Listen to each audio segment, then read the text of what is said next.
Hello friends, Bhagwati PG college के online classes में आपका स्वागत है। आज हम बीएससी थर्ड ईयर के अंतर्गत जो नया पेपर है उस पेपर के अंतर्गत मैं 3 यूनिट करा चुका हूँ। तीसरी यूनिट और चौथी और 5वीं यूनिट है वो मैंने करा दी है। आज हम इस पेपर के अंतर्गत हमारी जो यूनिट सेकंड है उत्सर्जन वाली और परिसंचरण तंत्र वाली उसको हम पढ़ेंगे। तो इसमें सबसे पहले आपको एक बार रिमाइंडर में मैं ले आता हूँ कि जो पेपर है उस पेपर का नाम क्या है भाई। सबसे पहले तो पेपर का नाम है ह्यूमन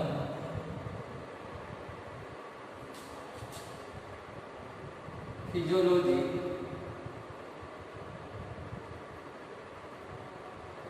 एंड इम्यूनोलॉजी एंड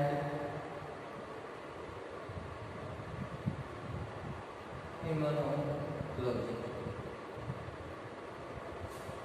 स्तनीय कालिकी एंड प्रतिरक्षा, ये हमारे क्या है पेपर का नाम है। और इस पेपर के अंतर्गत जो हम आज स्टडी करेंगे तो उस स्टडी का नाम है सर्कुलेटरी सिस्टम, परिसंचरण तंत्र। टॉपिक जो आपका रहेगा, टॉपिक का नाम है सर्कुलेटरी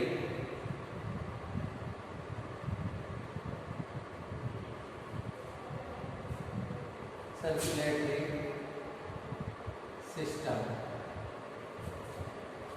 परिवहन तंत्र।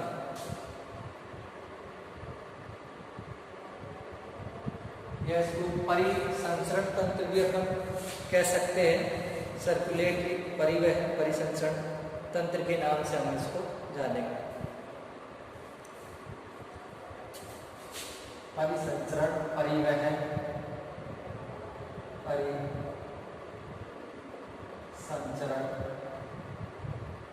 तंत्र। सर्कुलेटरी सिस्टम परिसंचरण तंत्र, ये आज का हमारा टॉपिक रहेगा।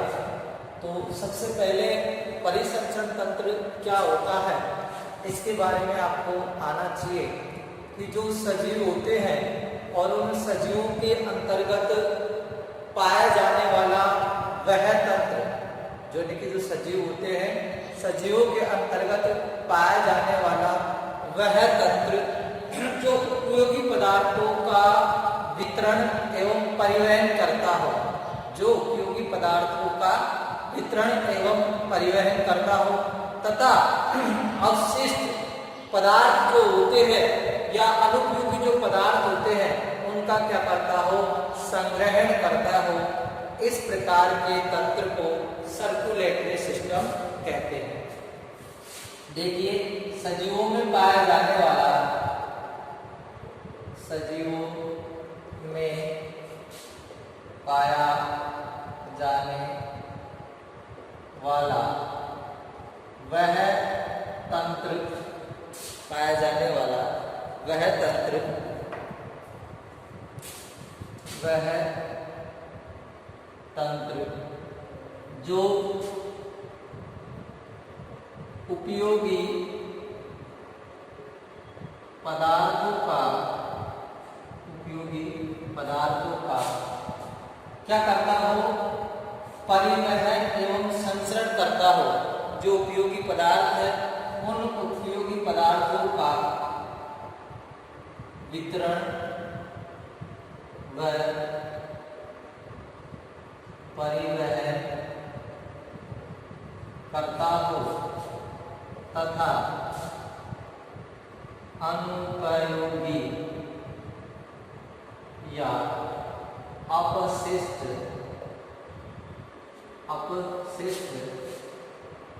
पदार्थों का संग्रह करता, संग्रहण करने वाला तंत्र, करने वाला तंत्र, परिसंचरण तंत्र या सर्कुलेटरी सिस्टम, सर्क्यूलेटरी सिस्टम कहलाता है। ये इसकी डेफिनेशन हो गई। क्या सजीवों में पाया जाने वाला वह तंत्र जो क्या करता हो, उपयोगी पदार्थों का वितरण करता हो, परिवहन तथा अनुपयोगी अपशिष्ट पदार्थों का संग्रहण करता हो, सर्कुलेटरी सिस्टम कहलाता है। सर्कुलेटरी सिस्टम के बारे में सबसे पहले बताने वाले जो वैज्ञानिक है उनका नाम है विलियम हार्वे। William Harvey. इस विलियम हार्वे वैज्ञानिक ने सबसे पहले किसके बारे में बताया था? परिसंचरण तंत्र के बारे में बताया था। अब हमारा यहां से आता है टॉपिक ह्यूमन सर्कुलेटरी सिस्टम, यानी कि मानव परिसंचरण तंत्र, या जो मनुष्य होता है उस मनुष्य के अंतर्गत जो परिसंचरण तंत्र पाया जाता है उसकी क्या विशेषता होती है और कैसा पाया जाता है। तो आपको ये पता होना चाहिए कि मनुष्य जो होता है उस मनुष्य के अंतर्गत मनुष्य में बंद प्रकार का परिसंचरण तंत्र पाया जाता है। परिसंचरण तंत्र पाया जाता है। क्या है? जो ह्यूमन होता है उसमें क्लोज्ड टाइप का, यानी कि उसका जो रुधिर होता है वो धमनी एवं शिराओं में बहता है, इसलिए उसके अंतर्गत जो परिसंचरण तंत्र पाया जाता है वो कैसा होता है? बंद प्रकार का होता है। साथ ही मनुष्य में परिसंचरण तंत्र का निर्माण, परिसंचरण तंत्र का जो निर्माण होता है वो निर्माण किसके द्वारा होता है? भ्रूणीय एम्ब्रियो मेसोडर्मल के द्वारा। एम्ब्रियो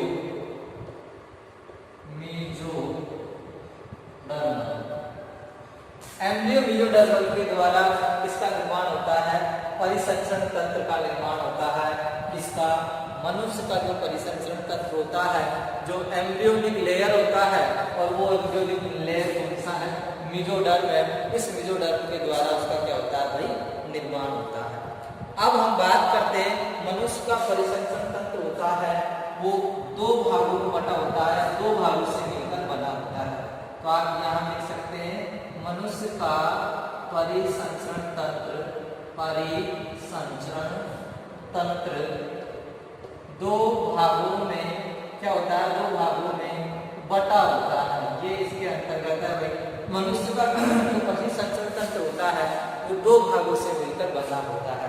तो अब हम इसके परिसंचरण तंत्र है इसको पढ़ते हैं, इसके क्या डिवाइडेशन होते हैं, क्या नहीं होते हैं। अब आप इधर ध्यान देंगे, human circulatory system CS।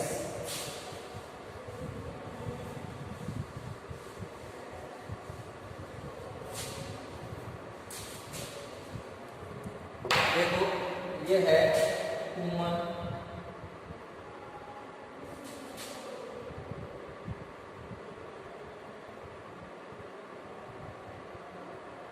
Circulatory system. ये आपको हमने बताया अभी कि दो भागों में बटा होता है, या अपन कह सकते हैं दो भागों से मिलकर बना होता है। सबसे पहला जो इसका भाग होता है वो होता है ब्लड सर्कुलेटरी सिस्टम। ब्लड, ये CS का मतलब क्या है? Circulatory system, blood circulatory system. दूसरा है इसके अंतर्गत lymph circulatory system. Lymph circulatory system, या जो लिम्फ होता है जिसको अपन लसिका के नाम से जानते हैं, ये जो लसिका होता है ये ऊतकीय द्रव्य होता है, या इसको लिम्फेटिक सिस्टम के नाम से भी जाना जाता है, या इसको लिम्फेटिक सिस्टम के नाम से भी इसको जाना जाता है। ये दो इसके नाम है, लिम्फ सर्कुलेटरी सिस्टम या lymphatic system. Blood circulatory system और लिम्फ सर्कुलेटरी सिस्टम, ये दो पार्ट है इसके कॉमन सर्कुलेटरी सिस्टम के, यानी कि मनुष्य के परिवहन तंत्र को या परिसंचरण तंत्र को दो भागों में हमने बांट दिया है। अब हम इसके अंतर्गत ब्लड सर्कुलेटरी जो सिस्टम है, इसके अंतर्गत किस किस का हम स्टडी करने वाले हैं देखेंगे। इसको भी फिर हमने तीन भागों के अंतर्गत बांटा है। एक तो इसके अंतर्गत आ जाता है ब्लड, दूसरा इसके अंतर्गत जो आता है वो है ब्लड वेसल्स, और तीसरा इसके अंतर्गत आता है आपका हार्ट, यानी कि हृदय इसके अंतर्गत आता है। ब्लड सर्कुलेटरी सिस्टम को हमने ब्लड में बांटा, ब्लड वेसल्स में बांटा और हार्ट के अंतर्गत हमने इसको बांट दिया है। अब उसके बाद में हम जैसे ही बात करते हैं तो ब्लड को भी हम दो भागों में बांटेंगे। ब्लड है, उस ब्लड को हम दो भागों के अंतर्गत बांटते हैं। एक तो इसके अंतर्गत होता है प्लाज्मा और एक होता है ब्लड कार्पल्स। ब्लड के अंतर्गत क्या होता है, तो प्लाज्मा होता है, एक होता है इसके अंतर्गत ब्लड कार्पल्स।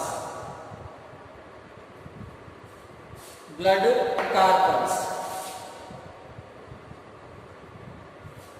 एक तो क्या होता है इसके अंतर्गत प्लाज्मा होता है और एक क्या होता है इसके अंतर्गत ब्लड कार्पल्स होता है। इसका हमने ब्लड को दो भागों के अंतर्गत बांटा है।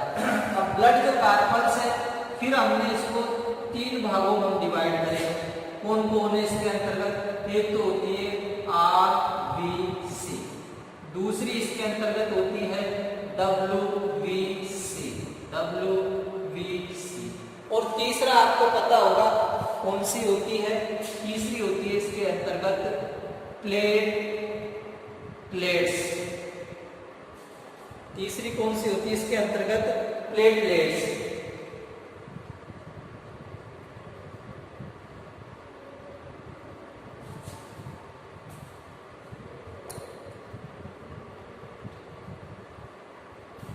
प्लेटलेट्स तीसरी कौन सी होती है इसके अंतर्गत, प्लेटलेट्स।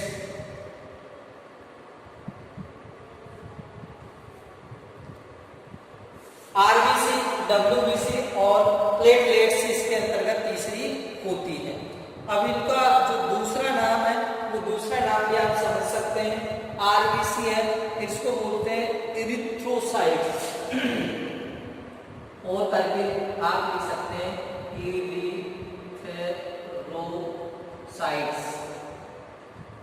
इसका नाम क्या है, इरिथ्रोसाइट्स के नाम से भी इसको जाना जाता है। इरिथ्रोसाइट्स कौन से नाम से जाना जाता है इसको, इरिथ्रोसाइट के नाम से भी जाना जाता है, यानी कि नीचे ज्यादा चले गया है, इसको थोड़ा ऊपर करके लिखेंगे अपन। ऐसे करते हैं अपन, इसके तीन भाग है वो यही कर लेते हैं अपन। इधर इसके तीन भाग कर लेते हैं अपन। एक तो है इसकी RBC, दूसरी है इसकी WBC, और तीसरा जो पार्ट है इसका वो है प्लेटलेट्स।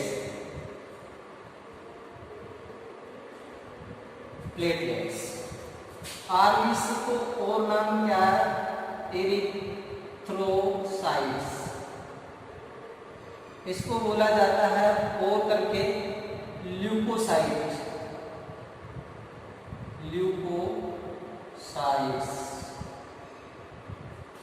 और जो प्लेटलेट्स है इसको बोला जाता है थ्रोम्बोसाइट्स।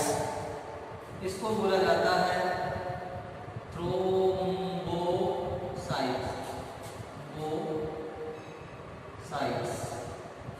थ्रोम्बोसाइट्स के नाम से भी इसको जाना जाता है। फिर ल्यूकोसाइट की अगर हम बात करते हैं तो ग्रेन्युलोसाइट, जो ल्यूकोसाइट है फिर वो दो भागों के अंतर्गत इसमें बटा होता है। एक तो होता है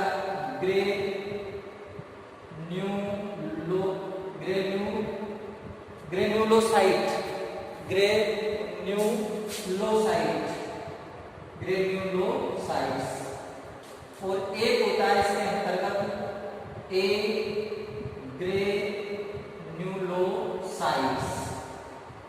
ल्यूकोसाइट्स को दो के अंतर्गत बांटा गया है, एक तो ग्रेनुलोसाइट होता है, एक होता है एग्रेनुलोसाइट।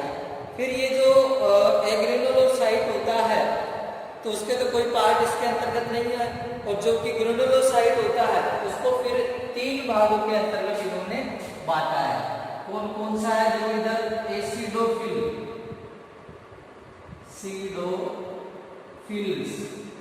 एसिडोफिलस के नाम से भी इसको जाना जाता है, एसिडोफिलस।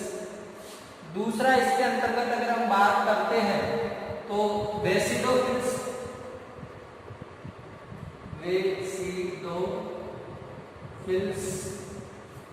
दूसरा कौन सा है इसके अंतर्गत? वेसोफिल्स या बेसिडोफिल्स, सॉरी ये क्या है? Basophils, basophils. और तीसरा जो इसका टाइप है उसका नाम है न्यूट्रोफिल्स, ABOC लिख देता हूं, न्यूट्रोफिल्स।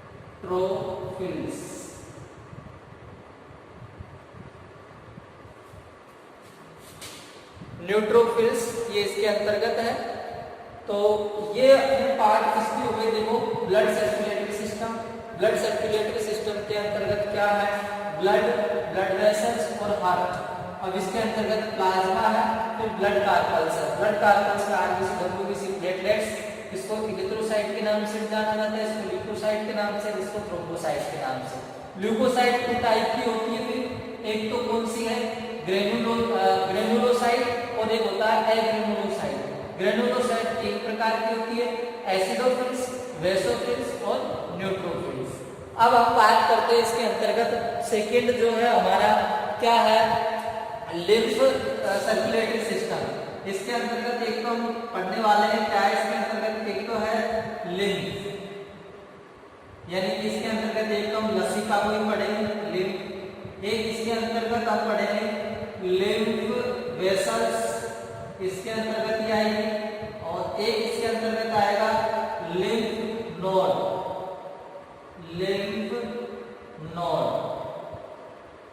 ये भी इसके अंतर्गत ही आएगा। लिम्फ नोड्स इसके अंतर्गत आएगा। एक इसके अंतर्गत लिम्फोसाइट आएगा, एक इसके अंतर्गत क्या आएगा? लिम्फोसाइट। और ये दो लिम्फोसाइट होते हैं, बी लिम्फोसाइट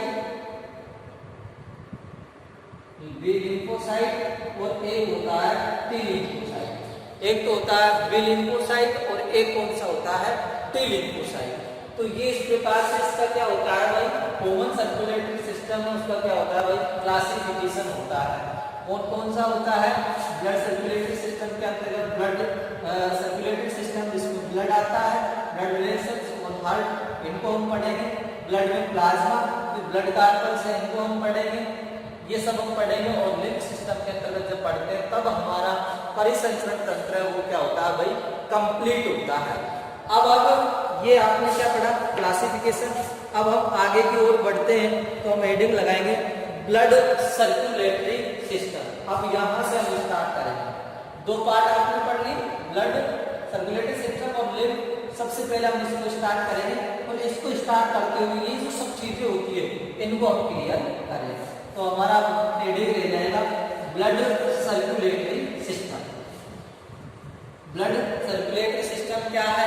मनुष्य में पाया जाने वाला महत्वपूर्ण परिसंचरण तंत्र है। ब्लड सर्कुलेटरी सिस्टम कहलाता है, जिसके अंतर्गत आपको पता है क्या आता है? एक तो आता है इसमें ब्लड, एक ब्लड वेसल्स, और एक आता है हार्ट। तो आप इसमें लिख सकते हैं महत्वपूर्ण परिसंचरण तंत्र है, महत्वपूर्ण परिसंचरण तंत्र। क्या क्या आता है इसमें? एक तो आता है आपके रक्त, ब्लड जिसे हम बोलते हैं। एक इसके अंतर्गत आता है ब्लड वेसल्स, इसके अंतर्गत आता है, और एक इसके अंतर्गत आता है हार्ट, जिसे अपन हृदय के नाम से जानते हैं। ये 3 इसके अंतर्गत आते हैं। सबसे पहले हम बात करने वाले हैं ब्लड। क्या आने वाला है इसके अंतर्गत? सबसे पहले आने वाला है ब्लड। ब्लड क्या है? देखिए, किसी भी सजीव के शरीर में पाया जाने वाला एक तरल संयोजी ऊतक है। ब्लड क्या है?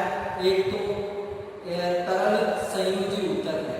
ब्लड क्या है? एक तरल संयोजी ऊतक है। तरल संयोजी ऊतक है।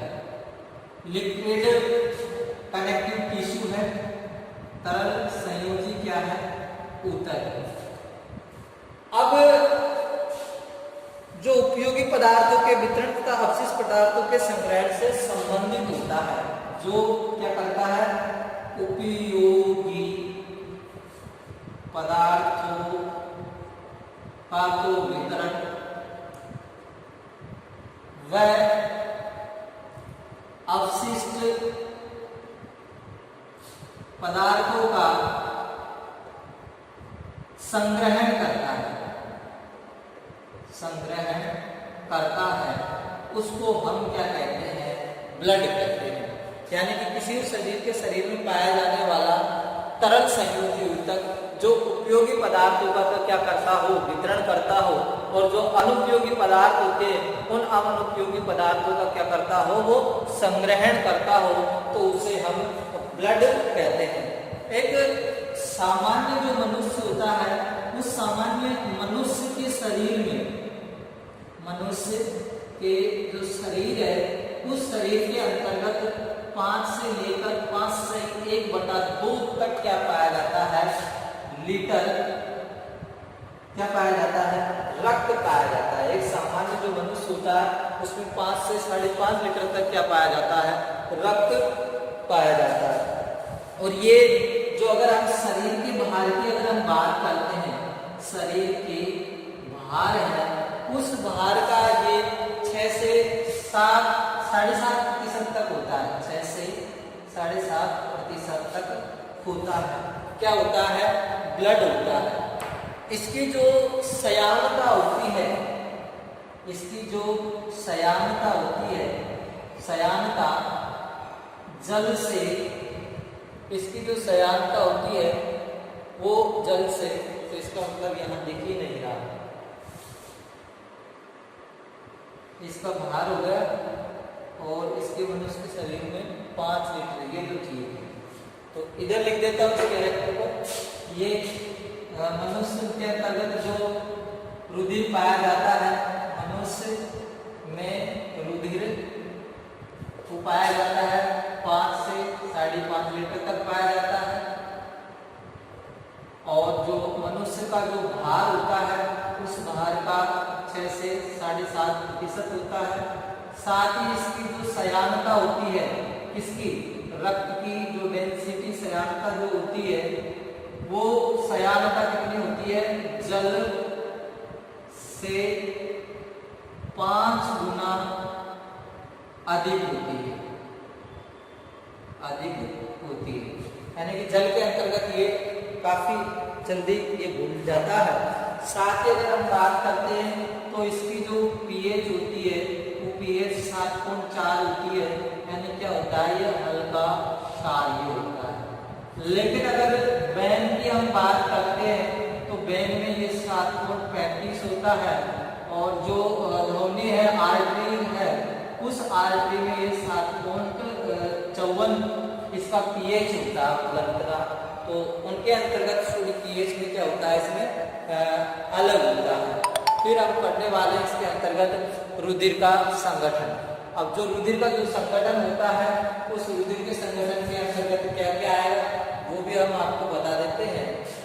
तो नेक्स्ट हमारा जो ब्लड चल रहा है, उस ब्लड के अंतर्गत आएगा रुधिर का संगठन। टॉपिक क्या चल रहा था हमारा? रुधिर का संगठन। और इस संगठन के अंतर्गत जो हम पढ़ रहे हैं, अब पढ़ेंगे हम इसमें प्लाज्मा। फर्स्ट हमारा जो टॉपिक है वो क्या आ जाएगा? इसके अंतर्गत प्लाज्मा आ जाएगा। तो रुधिर एक तरल संयोजी ऊतक है जो निम्न घटकों से मिलकर बना होता है और उन घटकों के अंतर्गत क्या है, प्लाज्मा है। रक्त में पाया जाने वाला वह घटक जो ब्लड का 55% भाग बनाता है। रक्त में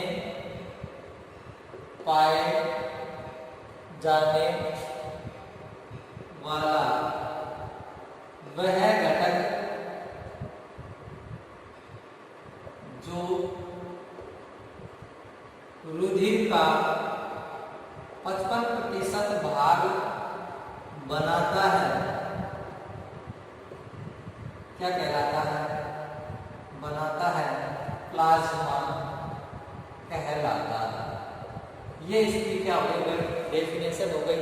साथ ही अगर हम बात करते हैं तो ये हल्के पीले रंग का रंगहीन तरल होता है। हल्के पीले रंग का रंगहीन तरल होता है। हल्के पीले रंग का होता है, तो इसका कोई रंग होता है, तो हल्के पीले रंग का रंगहीन तरल होता है, जिसका मुख्य भाग, जिसका जो मुख्य भाग होता है, इसका मुख्य भाग 90% जल से बना होता है। 90% जल से क्या होता है भाई, निर्मित होता है। केवल 10% के अंतर्गत ही इसमें अनऑर्गेनिक इनऑर्गेनिक जो मैटर है वो पाए जाते हैं, और शेष जो 10% जो भाग होता है उसमें कार्बनिक पदार्थ व अकार्बनिक पदार्थ पाए जाते हैं। फिर इसके अंतर्गत हम प्लाज्मा के अंतर्गत कार्बनिक पदार्थों की बात करेंगे तो कार्बोहाइड्रेट, वसा, प्रोटीन, फैट वगैरह आएंगे। और फिर जैसे हम आगे अकार्बनिक पदार्थों की हम अगर बात करते हैं तो इसमें अन्य अकार्बनिक पदार्थ भी पाए जाते हैं जो क्या करते हैं अपन को, तो जो ब्लड होता है उस ब्लड की जो सयांता है या उसमें क्या करते हैं, हेल्प करते हैं, अधिक गढ़न नहीं होता है। तो ये प्लाज्मा जो होता है उस प्लाज्मा में 90% तो क्या होता है, जल होता है, और ब्लड के अंतर्गत 55% भाग है वो प्लाज्मा का होता है। केवल 45% जो भाग होता है उसके अंतर्गत ही क्या पाई जाती है, ब्लड कार्पल्स वगैरह पाई जाती है, आरबीसी, डब्ल्यूबीसी, प्लेटलेट्स वगैरह है वो पाई जाती है। तो आज केवल हमने इतना ही पढ़ा है कि परिसंचरण तंत्र क्या है, ह्यूमन सर्कुलेटरी सिस्टम है, उसका हमने डिवाइडेशन पढ़ा, ब्लड सर्कुलेटरी सिस्टम पढ़ा और lymph system. Blood circulatory system के अंतर्गत हमने उसको डिवाइड किया तो क्या आया उसके अंतर्गत, ब्लड वेसल्स और हार्ट आया। फिर ब्लड को जैसे हम डिवाइड करते हैं तो उसके अंतर्गत एक भाग तो हमने प्लाज्मा में डिवाइड किया और एक भाग हमने ब्लड कार्पल्स में डिवाइड किया। फिर ब्लड कार्पल्स जो होती है वो 3 भागों में हमने डिवाइड किया था, आरबीसी, डब्ल्यूबीसी और प्लेटलेट्स। तो डब्ल्यूबीसी की हम जैसे ही बात करते हैं तो उसको हमने 2 भागों में बांटा था, एक तो ग्रेन्यूल्स और एक होता था एग्रेन्यूल्स। ग्रेन्यूल्स को हमने 3 भागों में बांटा था, एसिडोफिल, बेसोफिल और एक कौन सा था, न्यूट्रोफिल्स। तो आज की क्लास में केवल इतना ही। कल हम जो इसको स्टार्ट करेंगे तो प्लाज्मा और प्लाज्मा के जो 10% भाग है उसमें कौन ऑर्गेनिक और इनऑर्गेनिक है, वहां से हम स्टार्ट करेंगे। Thank you. आज के वीडियो में बस इतना है।